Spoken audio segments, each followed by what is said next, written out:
again, we're getting ready for the University of Pittsburgh in a game like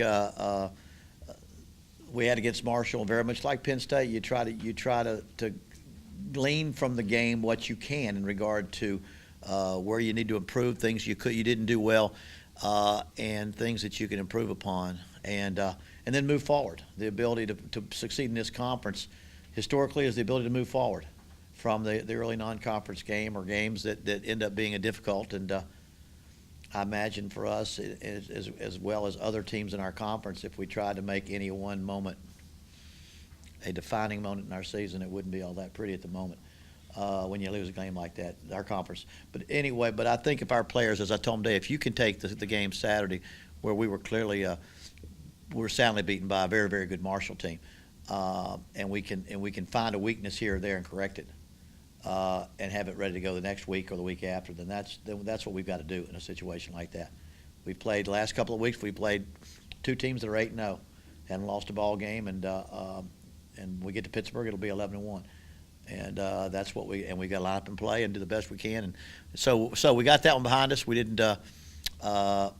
I don't think we have any more injuries. I don't think we got any injuries now that we had to deal with last week. And so we're getting ready for a very good Pittsburgh team that is probably going to come out mad as heck because they lost a game to Iowa that they were winning the entire game and then lost at the last minutes or two to Iowa. And I know that they're in their conference. No, they're not in the conference. They're in a game like that where they felt they should have won. But they're 3-1 and off to an awful good start. But we'll line up and be ready to go.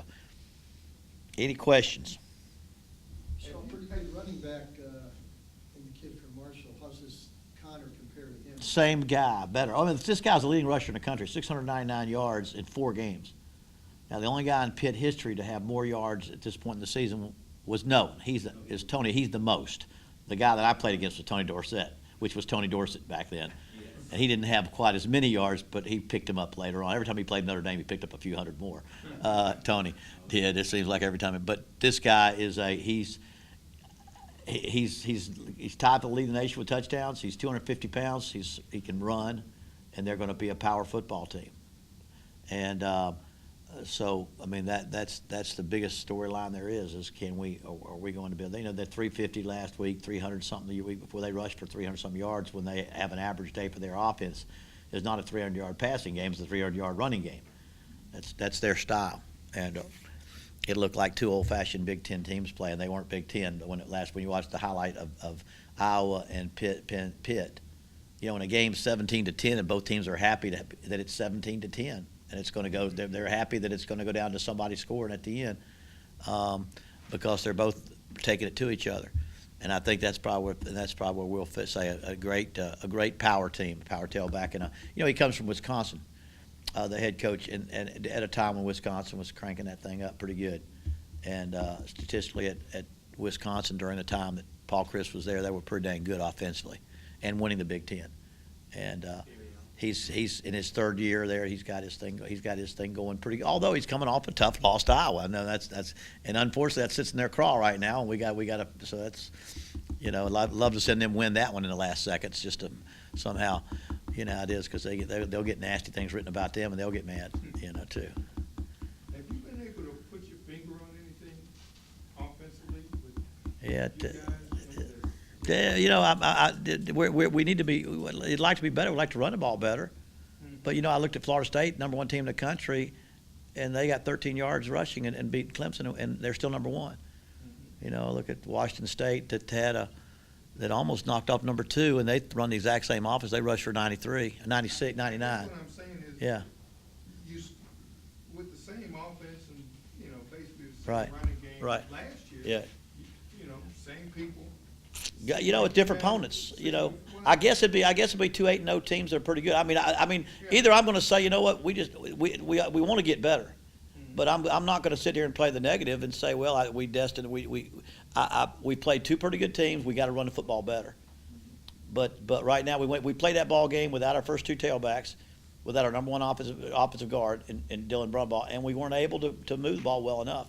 I'm as more concerned in the short yards that we couldn't get than the total yardage because when you play a team that got ahead of you so quickly, that dictates a little bit of too what you're going to try to do. We had 25 first downs to their 28, and but just to me, I'm more concerned that we didn't get short yardage situations twice.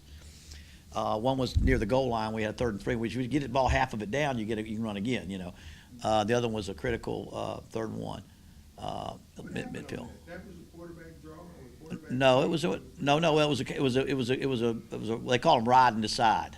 You hand off the zone player, you decide to keep it and keep it outside, and so they busted through the line of scrimmage to hit the tailback, so he decided to keep it, and they got him tackled too. So it wasn't that he. Looks like he just waited.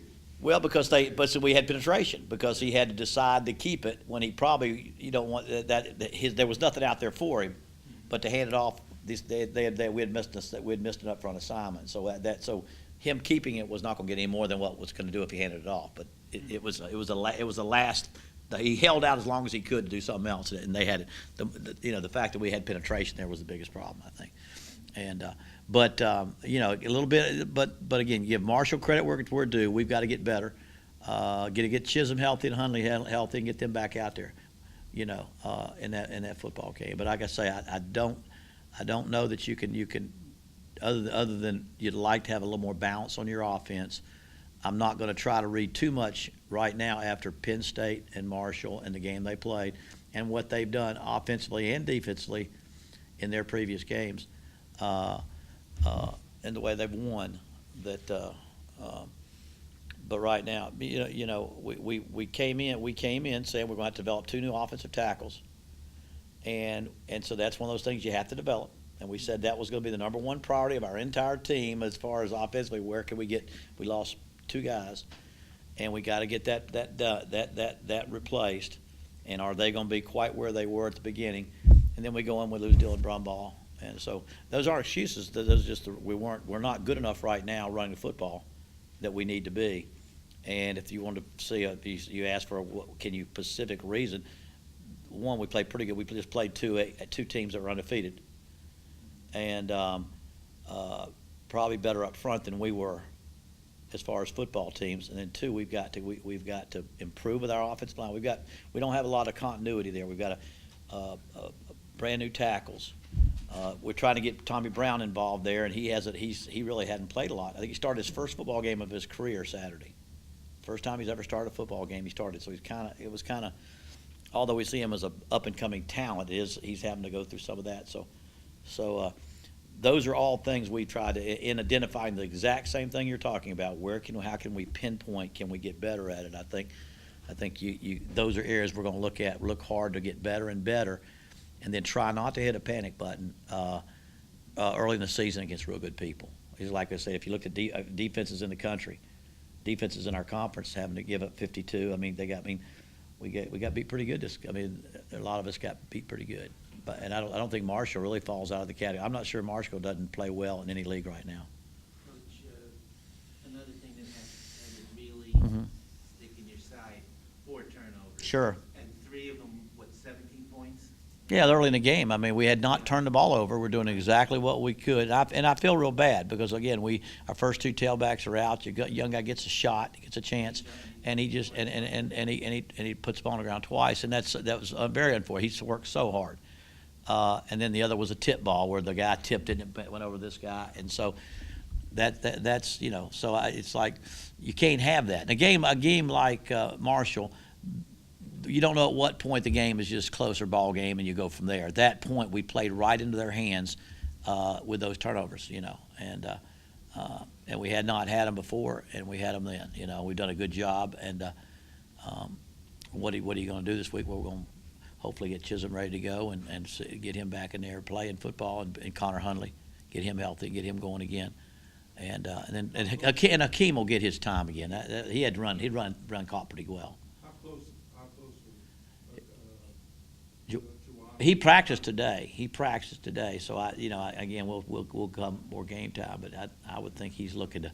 I imagine he had to sit and watch that in his senior year, and not have a chance to go out there and do anything to help his team. And he'll be there if he can. I think we're a little bit of a we'll see like y'all are. It's not like we know he's not going to go. We're trying to get him ready, and I think Hundley will be ready to go too as well. When you get back to the excuse me, offensive line, I mean, you've had, outside of Schweitzer, basically, you've had shuffled everybody.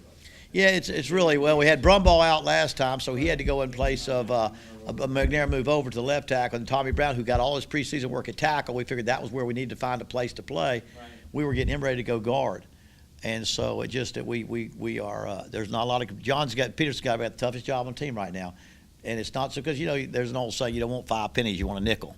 I'm trying to think of a better saying, 5 dimes have a 50-cent pay. 50 cent, but I want 5 pennies and a nickel don't sound quite big enough, but you want continuity. You want guys that can play together. Right now we're just it's the biggest thing you see on our offensive line. They don't there's not a lot of, and then you got Joe McNamara was a defensive player for the first couple years of college. Isaiah Williams was a defensive player. There's a lot of history in their thinking that they can depend on in a lot of the areas. So they're coming along. I mean, that's we won a lot of ball games at the end of the season last year with McNamara, Switzer, and Brumball in that middle, and they played all. They played it.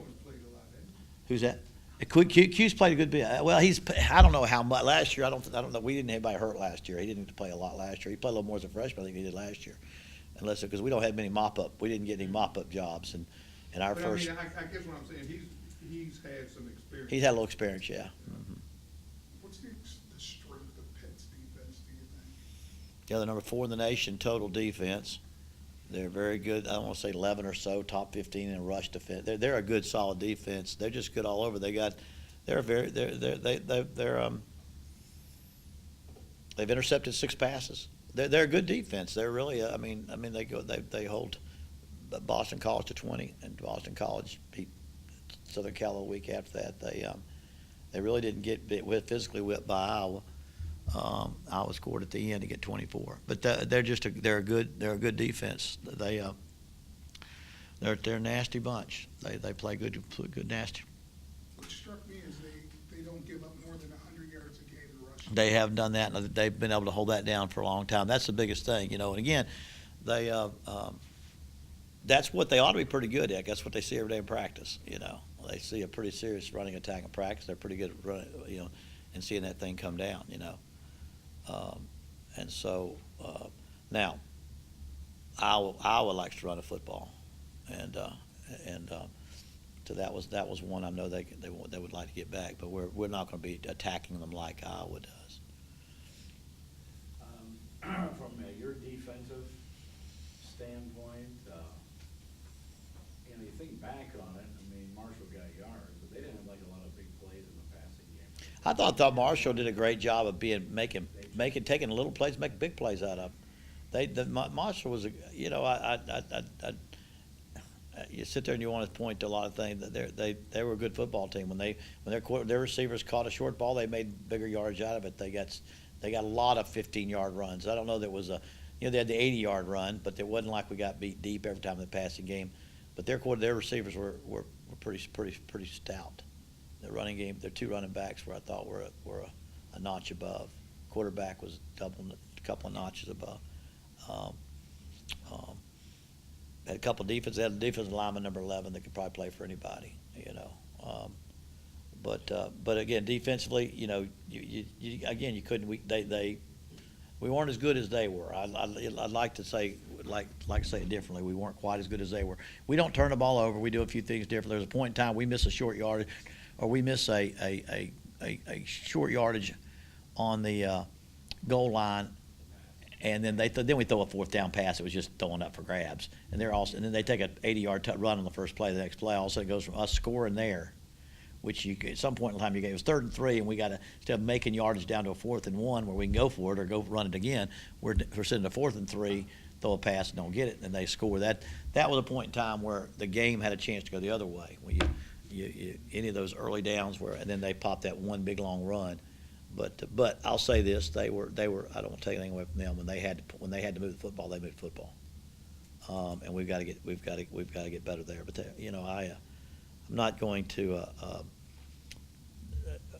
I'm not going to say we haven't got a lot of games to play and a lot of footballs out there for us. We got to play a very, very, very good Pitt team. I think there's a big game for Chisholm. Back in, yeah, I mean Penn State was awful close to his home. He's from Harrisburg. and that's way over there by Penn State. But he was pumped up. He's nice. He's just in his senior year. He's anxious to get back and play football. I know he was really just sitting. There's a lot of angst to sitting there watching us play and him not being able to play in that game. So Pittsburgh will be it'll be Pennsylvania. Well, what I was getting at is I would think Lane is probably wired to get over there too. Oh, Jerome. Yeah, I guess he would if he understands the history of that one. I would think so too. Jerome's going to be a heck of a football player. We just keep his head in the game a little bit. He's just he's talented, but he loves it. I would say reckless in his style a little bit, but he's a talented football player. You said you wanted him as safety. You said, Well, because I think he's because he gets a lot of nickel and dime. He gets to play down like an outside linebacker a lot. We have some injuries that could happen, but usually when you got Dylan Evans and Shelby behind Justin Marchand, but Jatavius, he's going to get more work at safety.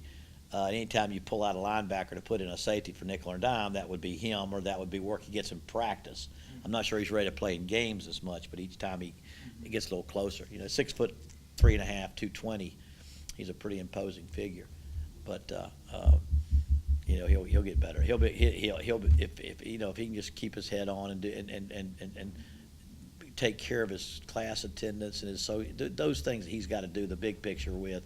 The football part just comes natural to him. He could be a wide out. He could be a running back. He could be a safety or linebacker. But he's a pretty good football player. But Pittsburgh, I don't know how he feels about going to Pittsburgh, but hopefully that'll be exciting for him. I would like to ask away from the game. Mm-hmm. The games at Heinz Field, I understand it, but you played, I saw my first college football game.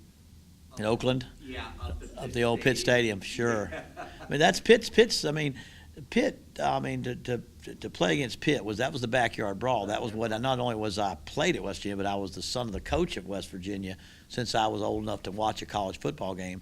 At least, first grade I moved to Morgantown in fifth grade, but I was watched WVU play Pitt year and year and year and year. And my dad became head coach in '70, and I graduated in '78, and that was when it was the rival.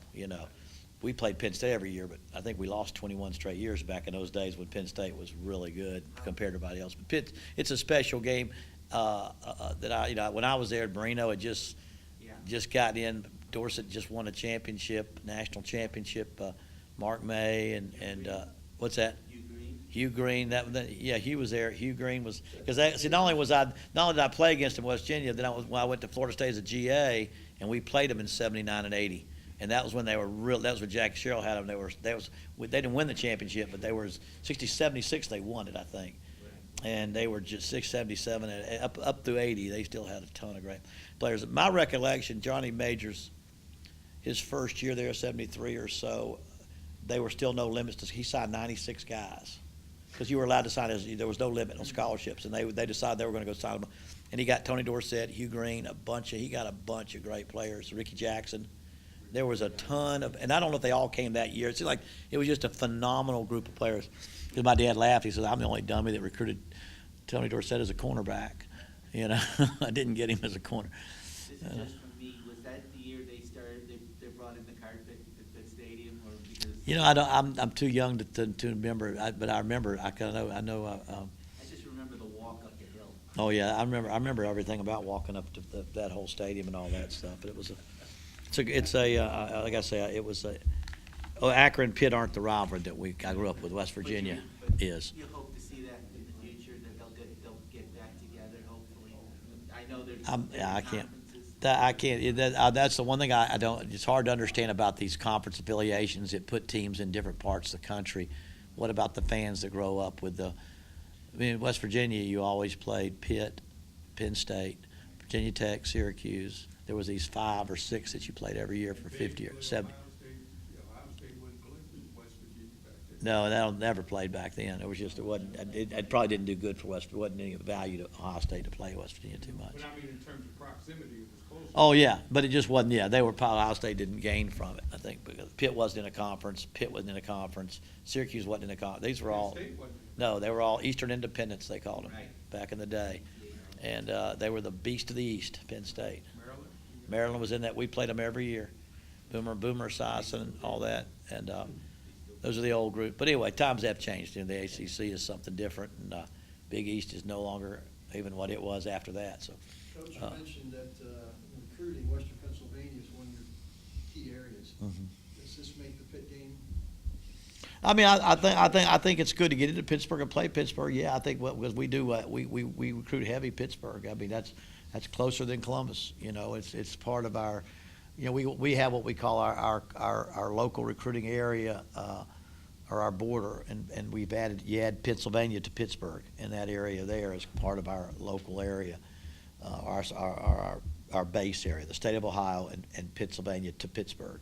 You know, we have about 12 or 13 schools in Detroit that we have in that group, and that's our base area. So, and we've got Bray Ford from Pittsburgh playing. We got Tommy Woodson backing up at quarterback. You know, and he played real well last week, as a matter of fact. Beaver Falls, we've got Kincaid and Boxham, who's sitting out right now because he had his ACT score. I don't think no. He had some classes, I guess he had that at the last minute did not, the clearinghouse didn't clear his high school classes.